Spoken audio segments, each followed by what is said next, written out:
This pose will be called triangle pose. It is a classic yoga pose done in most all styles of yoga, and it can be done with your feet about 2 feet apart.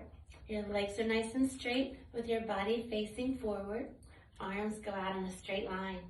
You extend out toward the side and slide your hand down your leg. You can rest your hand anywhere on your leg, reaching the other arm up in the opposite direction. The goal is to open up your body as if you're leaning back against a wall, stretching up and down at the same time. It's a great grounding pose. You're stretching the backs of your legs, opening up your chest. Trikonasana Triangle pose. And you're going to do it on both sides. So you can extend out in the other direction, reach out with your arm, slide your hand down your leg, and rest your hand anywhere on your leg or inside your foot, reaching up with the other arm. Open back with your chest, with your ribs. Triangle pose.